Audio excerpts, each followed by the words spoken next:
Fille du capitaine Drone et qui toute sa vie a été entourée de ces Espagnols de la Nueve. Elle les a bien connus et elle a aussi bien enregistré tous les récits que son père a pu lui faire. Donc il faut profiter de cette aubaine, de la voir parmi nous pour lui poser des tas de questions parce qu'elle a des tas d'histoires fabuleuses à vous raconter. Ils parlaient peu des moments difficiles. Ils évoquaient surtout ce qui était anecdotique, ce dont ils gardaient des souvenirs qui les amusaient. Mais ils ne parlaient pas beaucoup des choses extraordinaires qu'ils avaient faites. Mon père les a toujours reçus, toujours vus. Pour lui, ça a été vraiment le noyau important de la guerre. Pourtant, il avait fait avant toute la campagne du désert. Il était parti du Cameroun, mon père.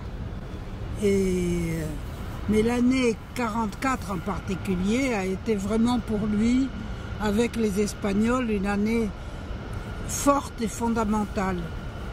Et les anciens étaient ma famille, en fait. Ils ont toujours été là, quand mes parents sont morts, quand mon frère est mort, quand je me suis mariée. Ils étaient là. C'était... Quand mon père est mort, sur le faire-part, ma mère avait mis la famille et les anciens de la Neuf.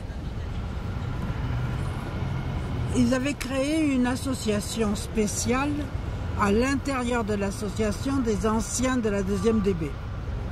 Cette petite association spéciale que certains à la DB voyaient d'un mauvais œil, ils avaient leurs réunions, ils avaient leur entraide, ils avaient les nouvelles entre eux. L'association, la petite association qu'ils formaient, a toujours été unie. Alors il faut dire, ils n'étaient pas tous du même avis. Hein. Il y avait une collection de personnages plus ou moins extraordinaires et passablement originaux et passablement aussi avec leurs opinions assez fortes. Moi je me souviens de certains me disant, vous vous rendez compte ce salaud, on l'a vu, il est encore communiste. Parce qu'il y avait des communistes, beaucoup d'anarchistes, des républicains socialistes, tout le panel de ce qui était en fait dans la République espagnole. C'était... Alors sur les 160 de la compagnie, 160 hommes, il devait y avoir à peu près 90% d'Espagnols. Mais comme ça a varié au fil de la campagne, au fil des années, c'est difficile à dire. Je ne l'ai pas recalculé. Hein. Mais sur ces 160, il faut dire entre le débarquement en août 44 et la fin février 45, ils ont eu 50 morts, ce qui est beaucoup. Ils ont eu une centaine de blessés, dont la majorité sont revenus. Ne sont pas... Il y en a peu qui ont été des blessés tellement fortement blessés qu'ils n'ont pas pu regagner la compagnie. Ils étaient restés à l'hôpital. Mais autrement, beaucoup d'entre eux sont revenus. Il y en a même qui se sont évadés de l'hôpital pour repartir au combat. Pour rejoindre les compagnons. C'était... Il y en a même un, je me souviens, j'ai une lettre. Il y en a un, il était indigné. Il écrivait à mon père, il avait été blessé. Vous ne savez pas ce que lui avait fait l'armée américaine? Il l'avait embarqué en Angleterre, depuis les Vosges. Il était furax. Mon père, il était un vrai Français libre. Il y avait une grande différence entre les Français libres et les autres.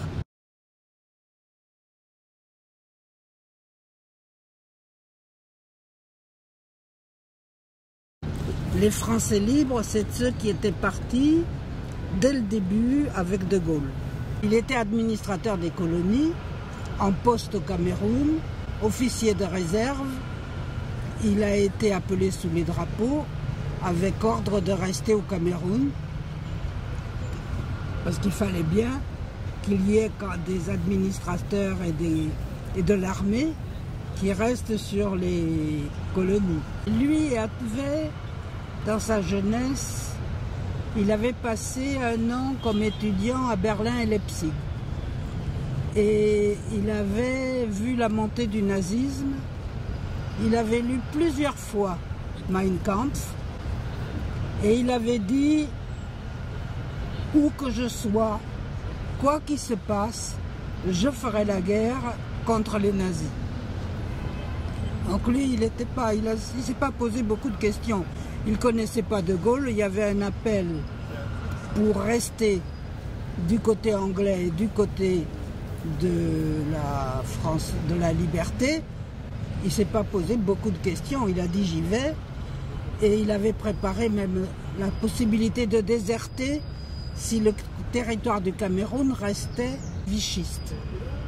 Alors il avait préparé avec sa compagnie de pouvoir déserter chez les Anglais au Nigeria à côté.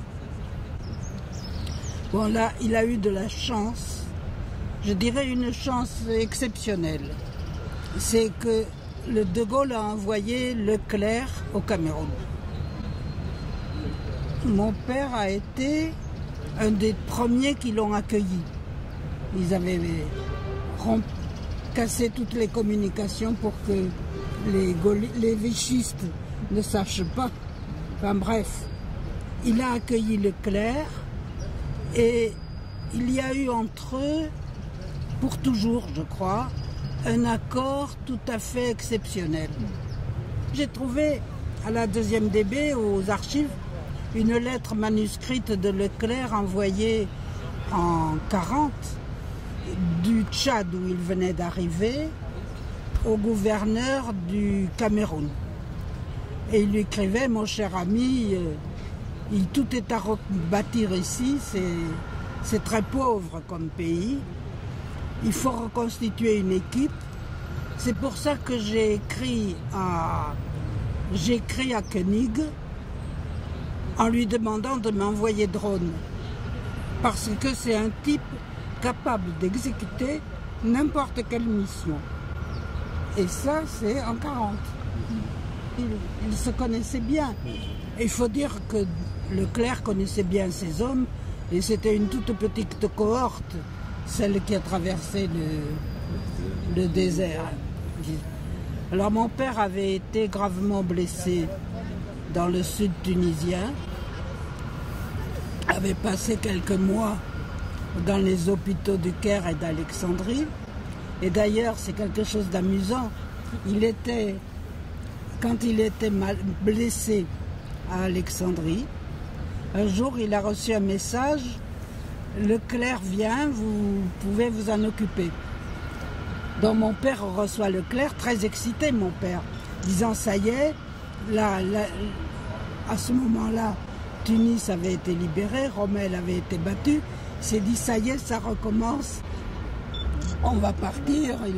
Et moi je suis encore, il avait été blessé au pied, à la hanche, il n'avait plus de coude. Cette famille. Il n'était pas très en forme. Alors Leclerc arrive et il lui dit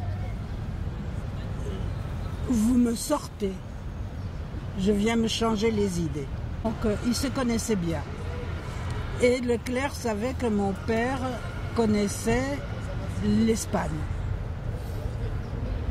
Pourquoi mon père connaissait l'Espagne?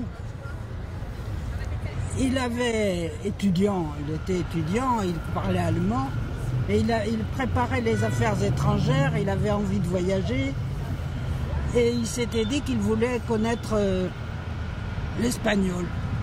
Et il s'était inscrit à des cours d'été à Burgos.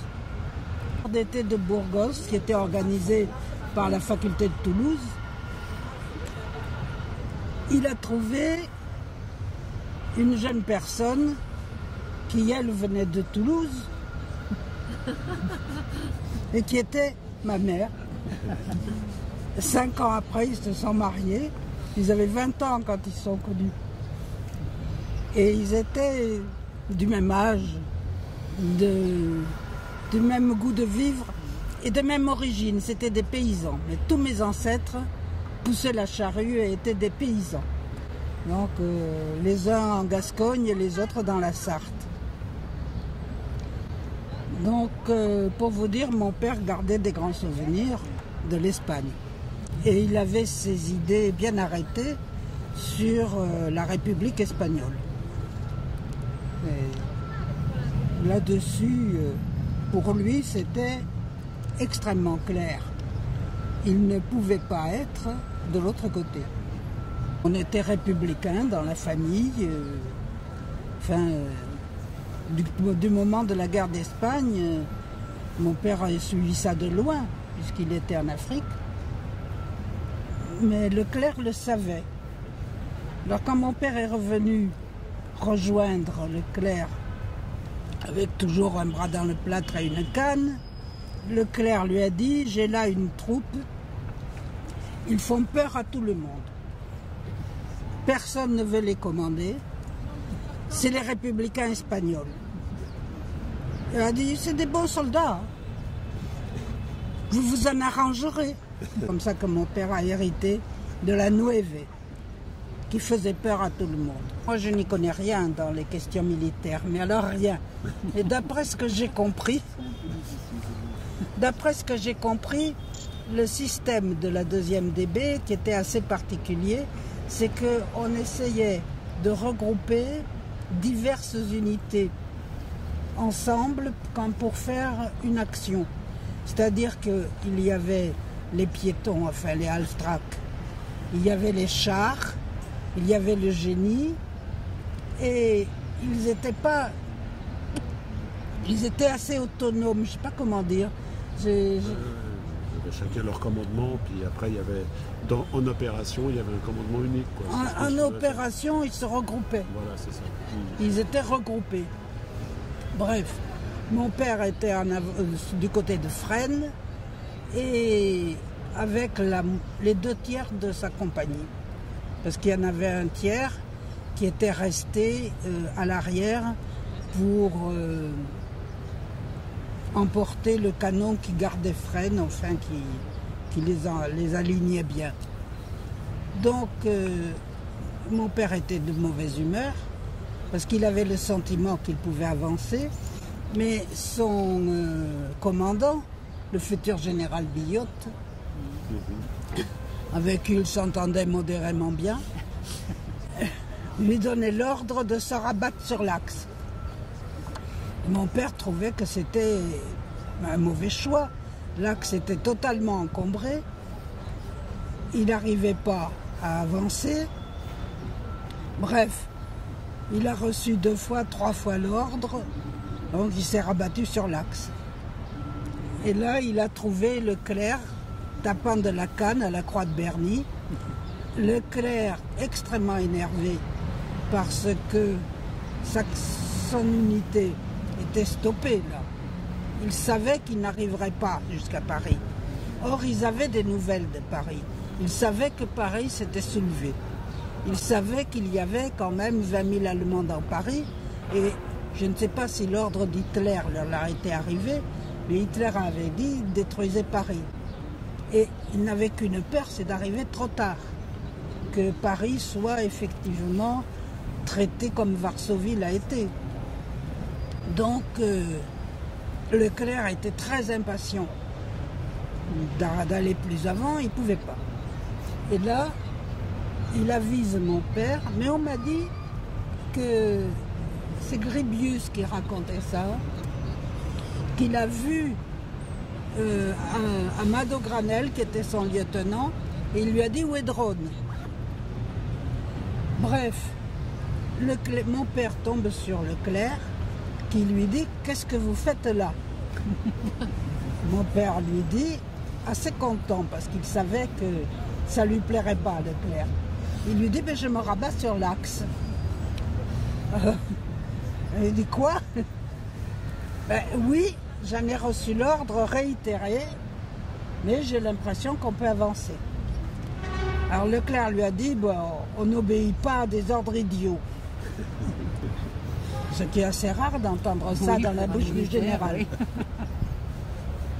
Et il lui a dit, écoutez, foncez sur Paris et dites-leur que la division sera là demain. Alors mon père a dit, je fonce, je ne m'occupe pas de ce que je laisse derrière moi, mais je n'ai que les 2/3 de ma compagnie. Alors Leclerc lui a dit, prenez qui vous voulez et partez sur Paris. Donc c'était un ordre quand même magnifique. Hein. C'était un ordre magnifique. Donc il a ramassé les 2/3 de sa compagnie.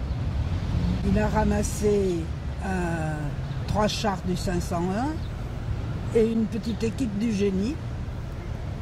Et il a trouvé quelqu'un pour le guider. Alors un qui connaissait bien la banlieue. Il faut dire, si vous passez un jour vers la Haye-les-Roses et tous ces coins-là, c'est pas évident. Donc il a été conduit en banlieue, arrivé à la porte d'Italie, et c'est là qu'est arrivé, je ne sais plus son nom, cet Arménien. L'Orégnan, oui.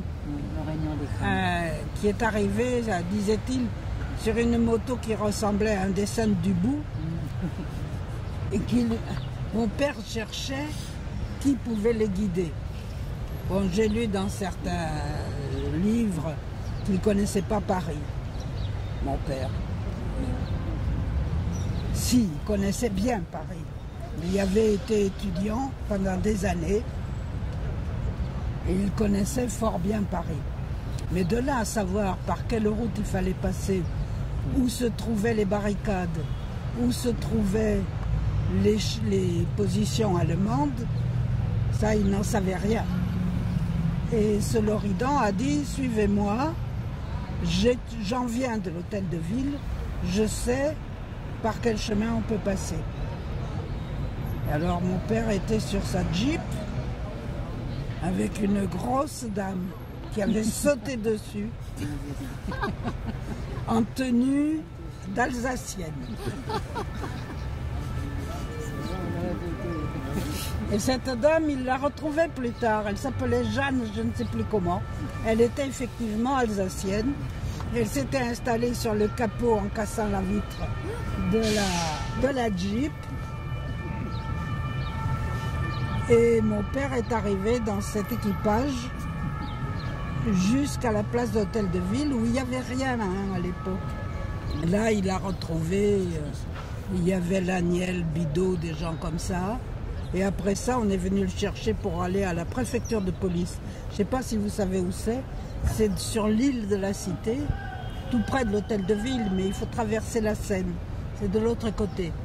Et à la préfecture de police, il y avait Chaban-Delmas, il y avait les directeurs de la résistance. Dans les récits de mon père, il y en a un que j'ai retrouvé, où il dit qu'en arrivant, il monte avec Granel à l'hôtel de ville. De toute façon, ils y étaient tous les deux. Mais après, Granel a dû redescendre vite parce qu'il fallait s'occuper de positionner les quelques soldats et chars qu'ils avaient en cas d'une attaque allemande, parce que personne ne savait ce qu'allaient faire les Allemands. Et surtout pas la résistance non plus. Ce soir-là, il était très content quand même. Et il y a une chose qui l'avait profondément satisfait. À la préfecture de police, le préfet de police lui dit « Qu'est-ce que vous voulez, qu'est-ce que vous souhaitez ?» Et mon père a dit un bain. Il faut dire, ils étaient crasseux, vous ne pouvez pas imaginer. Couverts aussi d'huile, couverts de mazout. Ils ne s'étaient pas arrêtés depuis la Normandie. Ils avaient fait 200 km et quelques en 24 heures, enfin. Ils étaient extrêmement crasseux. Et fatigués. Et fatigués. Et mon frère, le cri du cœur, un bain. Alors il racontait qu'il a bénéficié de la baignoire du préfet de police et d'un garçon de bain qu'il a trouvé très bien éduqué. Alors là, très bien éduqué. Ce garçon de bain, il l'a revu longtemps, souvent après, qui le lui rappelait toujours. C'était Félix Gaillard, qui a ensuite été devenu président du Conseil, Premier ministre. D'autres membres de la 2e DB étaient en train de se battre au Luxembourg, à la salle d'Assemblée nationale, dans d'autres coins de Paris. Lui, il devait rester là, mais il avait obtenu l'autorisation d'aller sur le central téléphonique Archive, qui est à côté, qui était un central téléphonique. Les Allemands le minaient. Était en train de le miner, que donc il fallait le protéger. Et effectivement, le téléphone marchait. Qui s'en sont sortis, Cortés et puis Elias. Cortés et Elias. Cortés était un tout jeune républicain espagnol, il venait de Catalogne, et Elias était un Français de la France d'outre-mer. Eux, ils ont été chargés de la protection en première ligne du défilé. C'est-à-dire que si on voit les photos, on voit qu'il y a De Gaulle entouré de Bidault, de la résistance. Derrière, il y a Leclerc et il y a Koenig. Et puis derrière, 4 Halftrack, c'est la 9. Mais il n'y avait pas la Jeep du capitaine. Morocco. C'était privé de défilé. Je ne sais pas où elle était à ce moment-là. Mais lui était sur la Lui, Oui, c'est ça, on l'aperçoit. il était sur le frac le plus à gauche. Et on le voit très bien. Mon père en était, je crois, il était très inquiet. C'était extrêmement dangereux. De Gaulle avait dit qu'il confiait sa personne aux Parisiens. c'est ça la France. Mais mon père qui avait confiance aux Parisiens, mais quand même, il était très tendu. Il était très tendu parce qu'il ne savait pas ce qui pouvait se passer, et qui s'est passé d'ailleurs. Puisqu'il y a eu des tirs, il y a eu des morts, on ne sait pas combien, on ne sait pas qui, mais ça s'est effectivement passé. Mon mari se souvient, il avait 2-3 ans, non, plus. Enfin, il était tout petit. Il se souvient que son père qui était aveugle, sa mère qui n'était pas jeune, sa petite sœur et lui, ben, ils sont partis pour aller au défilé, bien sûr. Et puis, ils se sont mis à plat ventre sur la place de la Concorde. Mon père disait qu'après Strasbourg, la 9 n'était plus une compagnie espagnole, qu'elle était devenue une compagnie franco-espagnole.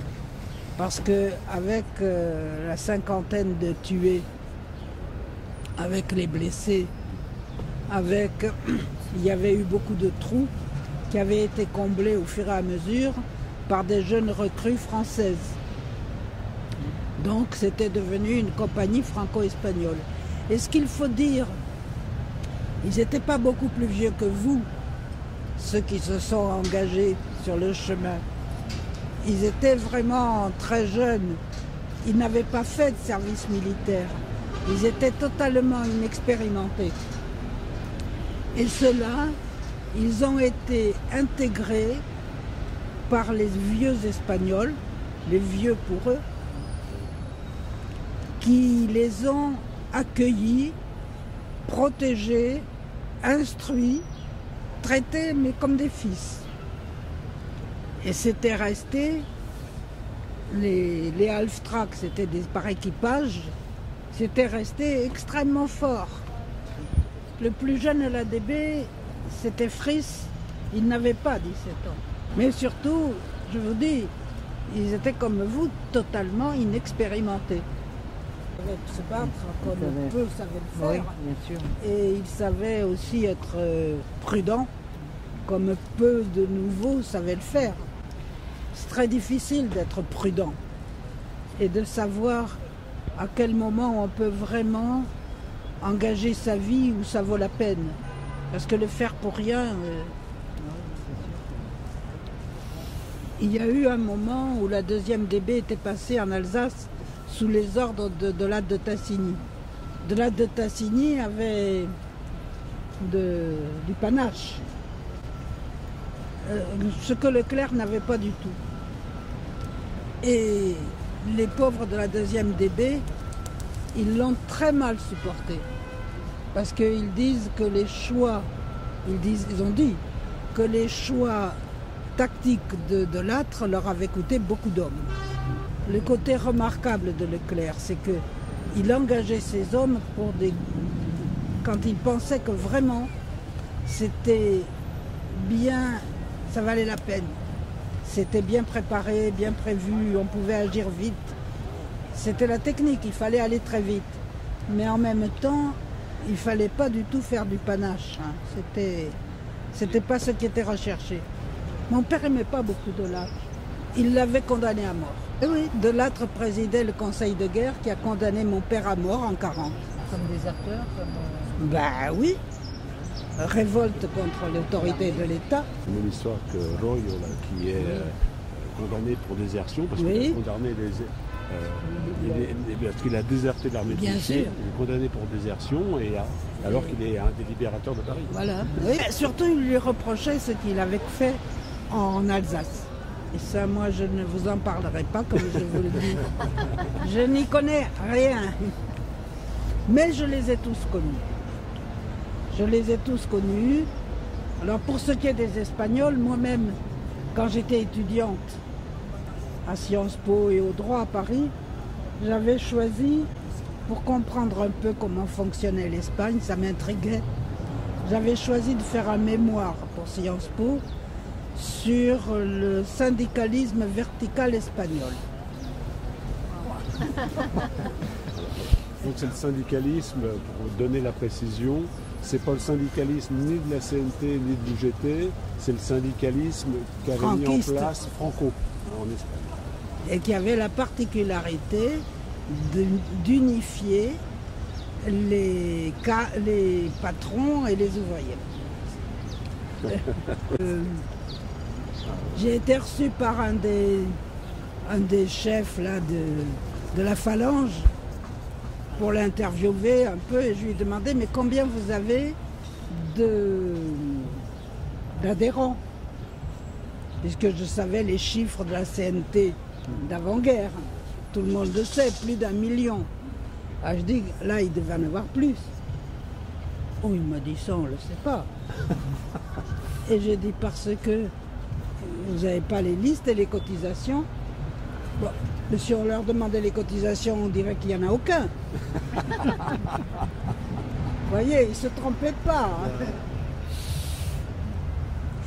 Et donc, j'avais cette année-là, et puis je les ai gardés, même jusqu'à maintenant, de très vieux amis, très bons amis espagnols.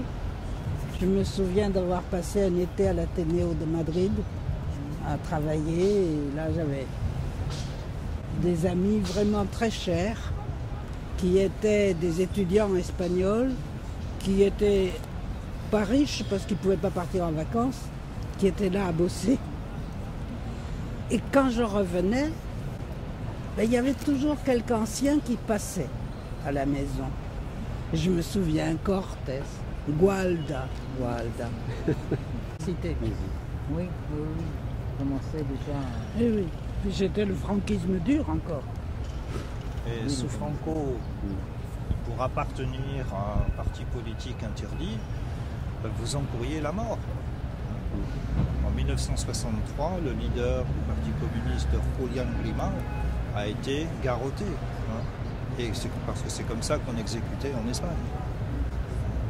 Tous ceux qui franchissaient clandestinement la frontière pour militer en Espagne, s'ils étaient pris, étaient arrêtés, torturés, emprisonnés et voire exécutés. Dans mes amis, il y avait un neveu de Grimau.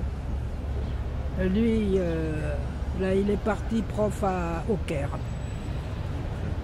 Franco est mort en novembre 75.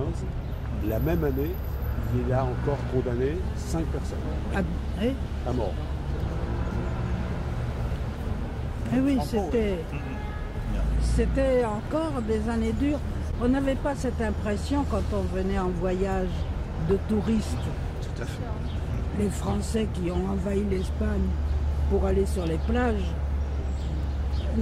n'étaient pas du tout conscients en majorité de ce qui se passait. Et les Espagnols n'en parlaient pas. Il ne fallait pas le dire. Vous voyez, une de mes meilleures amies, longtemps après, il n'y a pas si longtemps, j'ai discuté avec sa mère. Et je disais, mais en fin de compte, Don Lucio, son mari, qu'est-ce qu'il pensait exactement du franquisme? La mère de mon ami, elle a blanchi. Elle me dit, mais comment tu peux me demander ça? Mais il odiait, le odiaba, Franco, de verdad le odiaba. Je ne l'ai jamais senti. Oui, c'était dangereux de... Vous savez, même dans les années 80, quand il y a eu le Tejera, le coup d'État perpétré par le lieutenant-colonel Tejera de la Guardia Civile, eh bien moi j'avais un ami chanteur espagnol, avec d'autres amis, ils se savaient sur des listes noires. Et donc, ils ont commencé par brûler tout ce qui était éventuellement susceptible de les compromettre. Et ils ont cherché à fuir l'Espagne parce que lors de cette tentative de coup d'État, il n'y avait plus de gouvernement, le Parlement était aux mains des insurgés. C'est le jour au Carrero Blanco, assez obtus. Donc Carrero Blanco, c'était le futur successeur de Franco. C'est comme ça qu'il était perçu, je pense, par Franco et par tout le franquisme. Donc Carrero Blanco était détesté par tous les gens que je connaissais, du moins. Il devait y en avoir. Donc Carrero Blanco allait tous les matins à la messe. Il avait besoin. Et il prenait tous les matins le même chemin, avec une grosse voiture blindée. Et c'est là qu'on a eu le premier effet des Basques. Et il y avait des Basques qui ont préparé cet attentat. Ils avaient loué un appartement, ils ont creusé un tunnel sous la route par où passait Franco tous les jours, dans Carrero Blanco, et ils l'ont fait sauter. Et ça a été un coup absolument énorme. Récit de mes amis. C'était le matin à l'heure de la messe. Et Angel, il dit, va au bistrot tous les matins prendre son café. Tout le monde est calme, mais le bistrotier lui dit, ha matado a Carrero Blanco. Ha matado a Carrero. Ils ont tué Carrero Blanco. Personne ne savait qui l'avait fait, comment, pourquoi, comment allait être la réaction. Tout le monde... Ce soir-là, personne n'a dormi chez soi. Personne n'a dormi, enfin, de mes amis, aucun n'a dormi chez lui. C'était avant de savoir un peu ce qui se passait. Et, vous êtes gentil. Vous êtes gentil. J'espère que je ne vous ai pas embêté.